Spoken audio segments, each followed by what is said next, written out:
Hello friends, welcome to our new Shakti channel. இன்றைக்கி நம்ம என்ன ரெசிபி பார்க்க போகிறோன்னா, பழுத்த பச்சை மிளகாயை வச்சு எப்படி வீட்டிலையே வரமிளகாத்தூள் அரைச்சிக்கலாம் அப்படிங்கிறத பார்க்க போகிறோம்.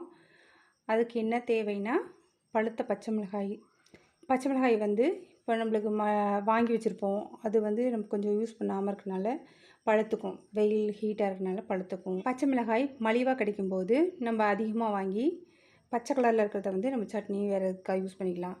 இதே மலிவாக கிடைக்குன்னு நம்ம வாங்கிட்டோம், செவந்து போச்சு, என்ன பண்ணுறதுன்னு தெரியாமல் இருந்தீங்கன்னா இது போல் செஞ்சு வச்சிங்கன்னா பச்சை மிளகாயை வந்து ஒரு குறிப்பிட்ட நாள் தான் யூஸ் பண்ண முடியும். எவ்வளோ தான் எப்படி தான் ஸ்டோர் பண்ணி வச்சாலும் ஒரு குறிப்பிட்ட நாள் தான் யூஸ் பண்ண முடியும். அதுவே வந்து இதே போல் மெத்தடில் நீங்கள் யூஸ் பண்ணிங்கன்னா 6 மாதம் 1 வருஷம் கூட நம்ம யூஸ் பண்ணிக்கலாம்.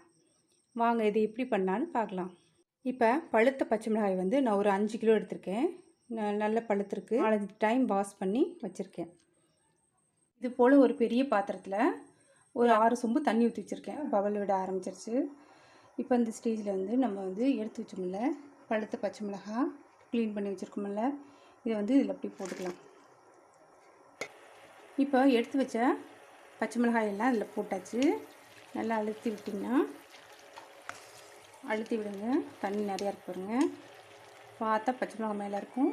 தண்ணி நல்லா கொதித்து வரும்போது நல்லா வெந்து அப்படியே நல்லா சுருங்கிடும். இப்போ பார்த்தீங்கன்னா போட்ட பச்சை மிளகாயை சுடுதண்ணியில் போட்டோம். இப்போ வந்து நல்லா கொதித்து ஓரளவு பச்சை மிளகாய் அப்படியே வதங்கி வந்திருக்கு. இது இன்னுமே கொஞ்சம் வதங்கணும். அது வரைக்கும் அப்படியே திருப்பி விட்டு கிளறி விடுங்க. ரொம்ப திருப்பி விடாதீங்க. அப்படியே பெரட்டினா அப்படி திருப்பி இது போல் அமுத்தி விடுங்க. இது போல் திருப்பி லைட்டாக அமுத்தி விடுங்க. இப்போ பார்த்தீங்கன்னா பச்சை மிளகாய் நல்லா போட்டிருந்த தண்ணியெலாம் நல்லா கொதிக்குது பாருங்கள். பச்சை மிளகாய் நல்லா வெந்துருச்சு. இது பாருங்கள் எல்லாம் நல்லா வெந்து பாருங்கள். எல்லாம் போட்டது நல்லா குண்டாக இருந்துச்சு போடுறப்ப. இப்போ பாருங்கள் நல்லா வெந்து நல்லா சுருங்கிடுச்சு, அமுங்கிடுச்சு பாருங்கள். இப்போ வந்து ஒரு 2-3 கிளறி ஒரு 2 நிமிஷம் இருக்க விட்டுட்டு நம்ம வந்து எடுத்துக்கலாம். பச்சை மிளகாயை இப்படி கிளறி அடியில் இருக்கிறதையும் அப்படியே திருப்பி விட்டு எல்லாம் கலந்து வந்து நல்லா வெந்து வந்துச்சு பாருங்கள். வேகிற ஸ்மெல்லு, பச்சை மிளகாய் வெந்த ஸ்மெல்லு அப்படியே நல்லா காற்றுல பரவி வந்திருக்கு. இந்த பச்சை மிளகாய் ஸ்மெல் காற்றுல வந்துச்சு அப்படின்னாவே நல்லா வெந்துருச்சு அப்படின்னு அர்த்தம். இது பாருங்கள் எல்லாமே நல்லா வெந்து நல்லா அமுந்தி வந்திருக்கு பாருங்கள் பச்சை மிளகாய். இப்போ வந்து எடுத்து இது போல் ஒரு தாம்பாளத்தில் போட்டுக்கலாம். இப்போ வேக வச்சு எடுத்த பச்சை மிளகாயெல்லாம் இது போல் ஒரு தாம்பாளத்தில் கொட்டி நல்லா ஆற விடுங்க. இந்த ஆவிலாம் போகட்டும். நல்லா ஆற விடுங்க. நல்லா ஆறிடுச்சு.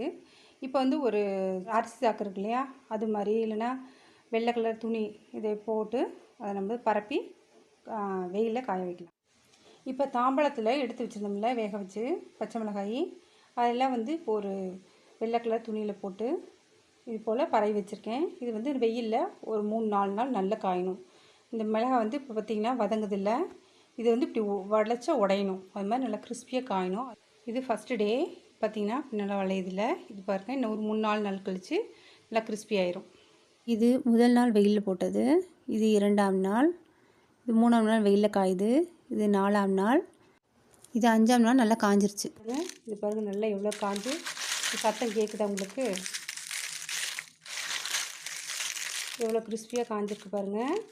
இப்போ இந்த மிளகாய் வந்து நல்லா வெயில் காய வைக்கிறதுக்கு முன்னாடி நல்லா மடங்குச்சு இல்லையா, இப்போ பாருங்கள் நல்லா பொடியாக கிறிஸ்பியாக காஞ்சு எப்படி க்ரன்ச்சியாக சவுண்டு கேட்குது பாருங்கள். இது போல் நல்லா காஞ்சிடணும். இது மாதிரி காயறதுக்கு எனக்கு வந்து 5 நாட்கள் ஆச்சு. இது இப்போ வந்து என்ன பண்ண போகிறேன்னா மிக்ஸி ஜாரில் போட்டு அரைச்சிக்க போகிறோம். ரைஸ் மில்லில் கொடுத்து அரைக்கல, வீட்லேயே கொஞ்சம் கொஞ்சமாக போட்டு இது போல் மிக்சியில் இது போல் கொஞ்சம் கொஞ்சமாக போட்டு ஒரு 5-6 டைம் போட்டு அரைச்சிக்க போகிறேன். வாங்க இதை அரைச்சிட்டு வந்தோன்னே எப்படி இருக்குன்னு பார்க்கலாம். இப்போது இந்த வரமிளகாயெல்லாம் பார்த்திங்கன்னா நல்ல சிகப்பு கலராக இருந்தது வந்து இந்த கலரில் மாறி இருக்குது. கொஞ்சம் பச்சை கலரில் இருந்ததுலாம் இது போல் வெள்ளை கலராக மாறி இருக்குது. அது வந்து டேஸ்ட் ஒன்றும் குறையாது, காரம் அதே மாதிரி தான் இருக்கும். கலர் மட்டும் தான் கொஞ்சம் சேஞ்ச் ஆகிருக்கு. வாங்க இதை வந்து இது போல் மிக்ஸி ஜாரில் போட்டு அரைச்சிட்டு வந்துடலாம். இப்போ பார்த்தீங்கன்னா மிக்சியில் நல்லா ஃபைனாக அரைச்சிட்டு வந்தாச்சு. இது பார்த்தீங்கன்னா இப்படி இருக்குது. இதை வந்து கொஞ்சம் திப்பி கொஞ்சம் கொஞ்சம் இருக்குது 1, 2. இதை வந்து சல்லடை வச்சு இந்த மிளகாய் தூளில் போட்டு நல்லா சலிச்சு எடுத்துக்கலாம். இங்கே பாருங்கள், இது போல் நல்லா சலிச்சிங்கன்னா நல்லா நைஸாக இருக்கிறதுலாம் நல்லா கீழே வந்துடும். 1, 2 பொடி இருந்துச்சுன்னா அது மேலே தங்கிடும். அதை வந்து மறுபடியும் இந்த மிக்ஸி ஜார் பார்த்திங்கன்னா பொடி கொஞ்சம் இருக்குது, திப்பி திப்பியாக இருக்குது.